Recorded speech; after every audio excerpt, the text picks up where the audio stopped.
दिल्ली कूच पर अड़े किसान, हरियाणा में पुलिस ने खोदी बॉर्डर की सड़क। यूपी में भारतीय किसान यूनियन का भी आज चक्का जाम।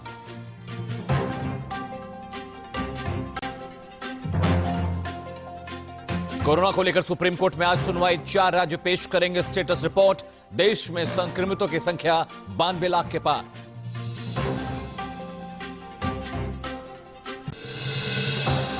जेल से बाहर आ सकते हैं आरजेडी चीफ लालू यादव। जमानत याचिका पर आज रांची हाईकोर्ट में सुनवाई। चारा घोटाले में 4 में से 3 मामलों में मिल चुकी है बेल। ममता बनर्जी को बड़ा झटका, शुभेंदु अधिकारी ने दिया हुगली कमीशन चेयरमैन पद से इस्तीफा। बीजेपी में जाने की अटकलें तेज।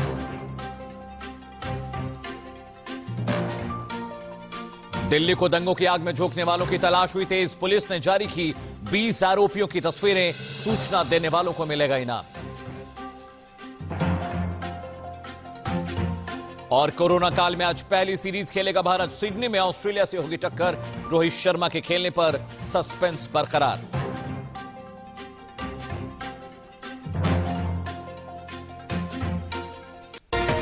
गुड मॉर्निंग, मैं अमित सिंह। आज शुरू करते हैं। जागिए, सुबह हो गई। कृषि कानून के विरोध में किसानों का प्रदर्शन आज भी जारी है। दिल्ली के सभी बॉर्डर्स को पुलिस ने सील कर दिया है। दिल्ली जा रहे किसानों को रोकने के लिए हरियाणा सरकार ने बड़ा कदम उठाया। दिल्ली करनाल हाईवे को खोद दिया गया। सोनीपत, पानीपत, हल्द्वानी बॉर्डर पर तनाव बढ़ा है। प्रशासन ने दिल्ली करनाल हाईवे पर गनौर के पास सड़कों में छेद कर दिए। किसानों ने सुरक्षा बलों पर पथराव किया। किसानों ने बैरिकेडिंग तोड़ने की कोशिश भी की।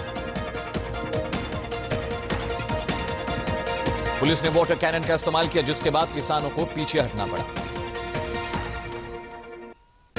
हाईवे पर किसी भी वाहन को मूवमेंट की इजाजत नहीं दी गई है। हरियाणा राज्य की सारी सीमा को सील कर सुरक्षा के कड़े इंतजाम किए गए हैं।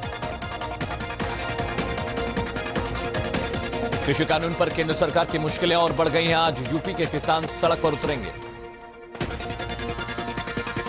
भारतीय किसान यूनियन के नेता राकेश टिकैत ने बड़ा ऐलान करते हुए कहा कि आज सुबह 11 बजे से यूपी के किसान बहुत बड़ा प्रदर्शन करेंगे। टिकैत ने कहा, केंद्र सरकार कृषि कानून वापस ले। हम पंजाब हरियाणा के किसानों के साथ मिलकर मुजफ्फरनगर में हुई एक महापंचायत में बैठक के बाद बड़ा फैसला किया है। दिल्ली हरियाणा के सिंघू बॉर्डर पर सुरक्षा के कड़े इंतजाम किए गए हैं। सीमा को पूरी तरह से सील कर दिया गया है। पानीपत टोल प्लाजा पर किसानों ने रात बिताई। कुछ किसान ट्रैक्टर्स पर सोए तो कुछ को जमीन पर सोने पर मजबूर होना पड़ा।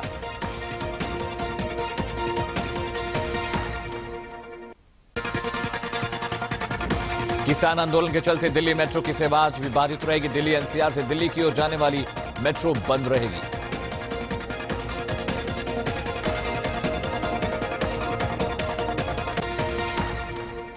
हालांकि मेट्रो से दिल्ली एनसीआर का सफर तय किया जा सकेगा। दिल्ली मेट्रो कॉर्पोरेट ने ट्वीट कर जानकारी दी है।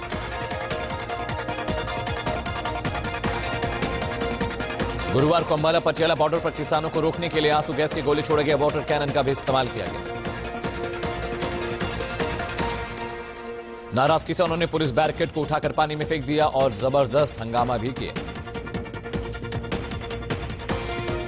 उधर करनाल में किसान सड़क पर खाना खाते दिखे। हाईवे पर किसानों के लिए लंगर की व्यवस्था की गई थी।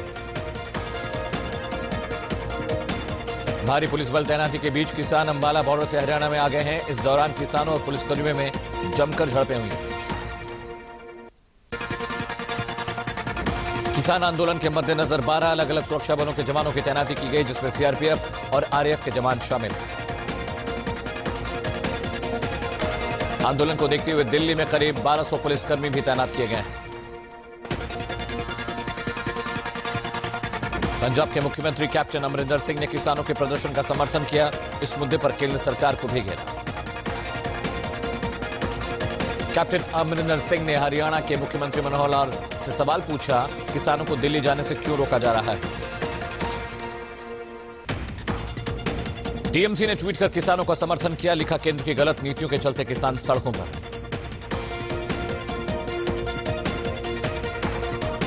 सुप्रीम कोर्ट में आज 4 राज्यों में कोरोना के हालात पर सुनवाई होगी। चारों राज्यों ने कोरोना पर स्टेटस रिपोर्ट कोर्ट को सौंप दी है। दिल्ली में कोरोना का कहर जारी है। पिछले 24 घंटे में 5,475 नए मामले आए हैं, जबकि 91 की मौत हुई है। दिल्ली में कोरोना से अब तक 5.5 लाख से ज्यादा लोग संक्रमित हुए हैं, जबकि कोरोना से ठीक होने वालों की संख्या 5 लाख के पार है। कोरोना के बढ़ते मामलों के बीच दिल्ली में नाइट कर्फ्यू लग सकता है। दिल्ली हाईकोर्ट ने इसके निर्देश जारी किए हैं। दिल्ली हाईकोर्ट ने दिल्ली सरकार को वायरस को रोकने के लिए रात के कर्फ्यू में फैसला करने के निर्देश दिए। इस पर दिल्ली सरकार ने कहा इस मुद्दे पर चर्चा जारी है। दिल्ली सरकार ने हाईकोर्ट से कहा कि अगर कोरोना के मामले बढ़ते जाते हैं तो दिल्ली में कुछ पाबंदियां वापस लगाई जा सकती हैं। हाईकोर्ट ने दिल्ली सरकार को 3 दिसंबर से पहले स्टेटस रिपोर्ट दाखिल करने का निर्देश दिया है।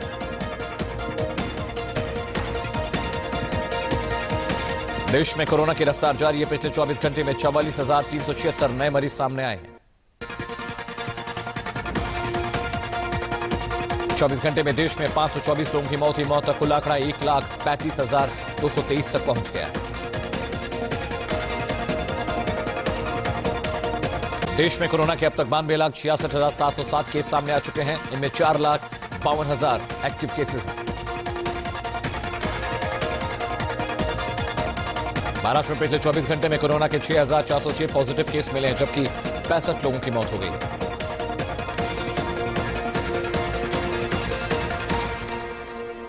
महाराष्ट्र में कोरोना संक्रमित मरीजों की संख्या 18,02,365 तक पहुंची। यहां कुल 46,000 से ज्यादा लोगों की अब तक कोरोना से मौत हो चुकी है।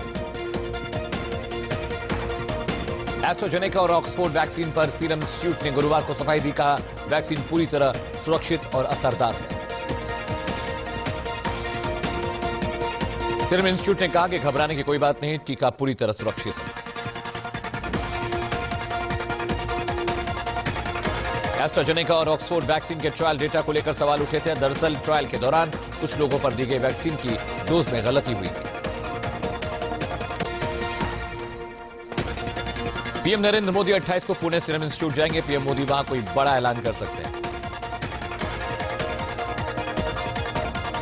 दुमका कोषागार मामले में लालू यादव की जमानत याचिका पर आज सुनवाई होगी। बेल मिली तो लालू यादव जेल से बाहर आ सकते हैं। इससे पहले लालू यादव को चाईबासा के 2 और देवघर वाले मामले में जमानत मिल चुकी है। उन्हें चारा मामले में सजा मिली है। लालू प्रसाद पर चारा घोटाले के 5वें मामले में सुनवाई चल रही है। यह मामला डोरंडा कोषागार से अवैध रूप से 139 करोड़ रुपए निकालने का है। कांग्रेस में चुनाव हारने के बाद उठ रहे सवालों पर पंजाब के सीएम कैप्टन अमरिंदर सिंह ने प्रतिक्रिया दी। सोनिया राहुल के बचाव में खड़े हुए। अमरिंदर सिंह ने कहा कांग्रेस में अब भी लोकतंत्र है। सोनिया गांधी जब चाहेंगी कांग्रेस की अध्यक्षता रहेगी।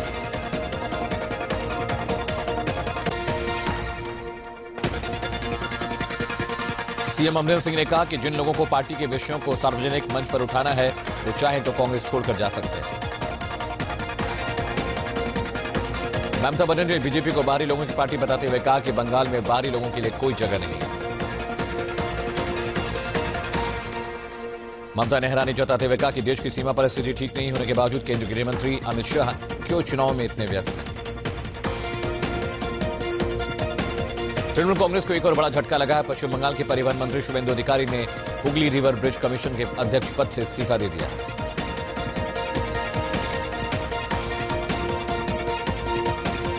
पाकिस्तान ने गुरुवार को एक बार फिर एलओसी पर सीज फायर वायलेशन किया। इसमें भारतीय सेना के एक जूनियर कमीशन ऑफिसर शहीद हो गए।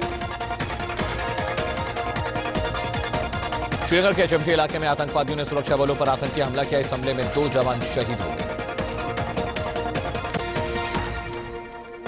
आतंकियों की गिरफ्तारी के लिए सेना ने इलाके में घेरेबंदी की और पूरे इलाके में सर्च ऑपरेशन चलाया जा रहा है। यूपी के आजमगढ़ में पुलिस और बदमाशों के बीच मुठभेड़ हुई। मुठभेड़ में 3 लाख का एक बदमाश मारा गया। ड्रग्स केस में एसीबी ने उस ड्रग पैडलर को गिरफ्तार किया है जो कॉमेडियन भारती सिंह और उनके पति हर्ष को गांजे की सप्लाई करता था। एसीबी ने पकड़े गए ड्रग पैडलर के पास से 1.5 किलो गांजा बरामद किया। कंगना रनौत के ऑफिस में तोड़फोड़ मामले में आज फैसला सुनाया जाएगा। पिछली सुनवाई के दौरान कोर्ट ने अपना फैसला सुरक्षित रख लिया था। बीएमसी ने कंगना के ऑफिस के कई हिस्सों को अवैध बताते हुए 9 सितंबर को तोड़ दिया था। इसके बाद एक्ट्रेस ने बॉम्बे हाईकोर्ट का रुख किया। रोशनी जमीन घोटाले में सीबीआई ने कांग्रेस नेता ताज मोइनुद्दीन पर केस दर्ज किया। उद्धव सरकार ने बड़ा फैसला लेते हुए अक्टूबर से दिसंबर तक सेक्स वर्कर्स को 5,000 रुपए की आर्थिक सहायता देने का फैसला लिया है। महाराष्ट्र में जिन सेक्स वर्कर्स के बच्चे स्कूल जाते हैं उन्हें 2,500 रुपए अतिरिक्त दिए जाएंगे। इसके लिए 31,000 लाभार्थियों की पहचान की गई। बॉम्बे हाईकोर्ट निसार अहमद बिलाल की याचिका पर आज फैसला देगा। बिलाल के बेटे की 2008 के मालेगांव विस्फोट में मौत हो गई थी। यूपी के रामपुर में शादी समारोह में हर्ष फायरिंग करने वाले दोनों आरोपियों को पुलिस ने गिरफ्तार कर लिया है। यूपी के मुजफ्फरनगर में अज्ञात बदमाशों ने चलती बस में बुजुर्ग की गोली मारकर हत्या कर दी और फरार हो गए। लखनऊ में सीसीए और एनआरसी के खिलाफ हुए प्रदर्शन में फूकी गई पुलिस चौकी की नई बिल्डिंग का उद्घाटन डीसीपी नॉर्थ ने किया। यूपी के लखनऊ के तेज रफ्तार बस अनियंत्रित होकर डिवाइस से टकरा गई, जिसमें 10 यात्री गंभीर रूप से जख्मी हुए। दिल्ली में यमुना के पानी में अमोनिया की मात्रा बढ़ने से कई इलाकों में पानी की सप्लाई बाधित हो सकती है। छत्तीसगढ़ के बलरामपुर में 21 साथियों के दल ने आतंक मचाया और कई घरों को पूरी तरह से बर्बाद कर दिया। दिल्ली में वायु प्रदूषण एक बार फिर अपने पीक पर है। दिल्ली के कई इलाकों में हवा की गुणवत्ता बेहद खराब स्तर तक पहुंच गई। यूपी के मुरादाबाद में एसपी सांसद डॉक्टर एसटी हसन ने लव जिहाद को बीजेपी का पॉलिटिक्स स्टंट करार दिया। युवकों से कहा किसी के बहकावे में ना। साइक्लोन निवार का लैंडफॉल शुरू हो चुका है। पुडुचेरी में तेज हवाओं और बारिश से खासी तबाही देखने को मिली। हिमाचल प्रदेश के शिमला में बुधवार को ताजा बर्फबारी हुई। बर्फबारी के बाद यहां तापमान में गिरावट दर्ज की गई। हिमाचल प्रदेश के औली में भी जबरदस्त बर्फबारी जारी रही। यहां पर्यटक बर्फबारी का आनंद लेते नजर आए। जम्मू कश्मीर के राजौरी में भी जबरदस्त बर्फबारी हो रही है। यहां पीर पंजाल पहाड़ियों पर बर्फबारी हुई। वहीं मैदानी इलाकों में बारिश से जबरदस्त शीतलहर चल रही है। जम्मू कश्मीर के डोडा में भी जबरदस्त बर्फबारी देखने को मिली, जिसके बाद यहां भी ठंड काफी बढ़ गई है। मौसम विभाग के मुताबिक अगले कुछ दिनों बर्फबारी जारी रहेगी। उत्तरकाशी में जारी बर्फबारी से जीवन अस्त व्यस्त हुआ है। बर्फबारी के बीच शादी सीजन में लोकगीतों पर महिलाएं डांस करती दिखी। सिडनी में आज से भारत के 2 महीने लंबे ऑस्ट्रेलिया दौरे की शुरुआत हो रही। कोरोना काल में यह भारत की पहली सीरीज होगी। भारतीय समयानुसार मैच सुबह 9:10 पर शुरू हो जाएगा।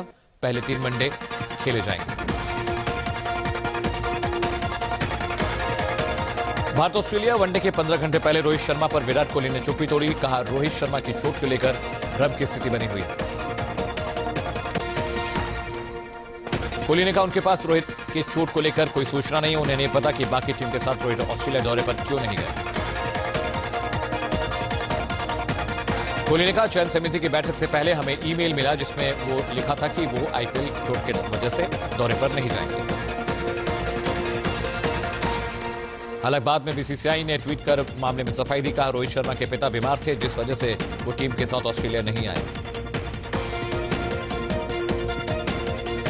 दिल्ली सराफा बाजार में गुरुवार को सोना 70 रुपए की मामूली तेजी के साथ 48,257 रुपए प्रति 10 ग्राम पर बंद हुआ। देश की अर्थव्यवस्था को लेकर एक अच्छी खबर है। रिजर्व बैंक के गवर्नर शशिकांत दास का मानना है कि देश की इकोनॉमी में सुधार उम्मीद से बेहतर है। हालांकि आरबीआई गवर्नर का कहना है कि अभी फेस्टिव सीजन खत्म हुआ है, ऐसे में अभी डिमांड कैसी बनी रह सकती है ये महत्वपूर्ण है। 26 नवंबर को 10 ट्रेड यूनियन की तरफ से राष्ट्रव्यापी हड़ताल का आयोजन किया गया, जिसमें हजारों करोड़ का बैंकिंग कारोबार ठप हो गया। लेबर लॉ के विरोध में आयोजित इस हड़ताल में बैंक कर्मचारी भी शामिल हुए थे। All India bank employee union ने इस हड़ताल का समर्थन किया।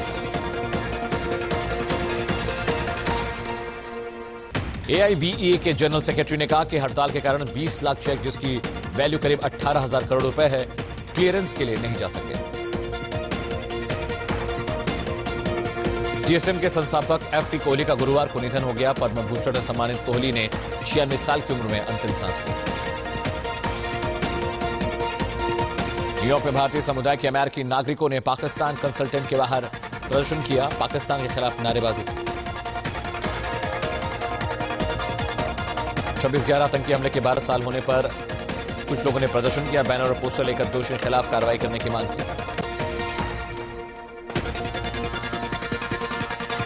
दुनिया भर में कोरोना से अब तक 6 करोड़ 11 लाख लोग संक्रमित हो चुके हैं, जबकि 14,34,000 से ज्यादा लोगों की जान जा चुकी है।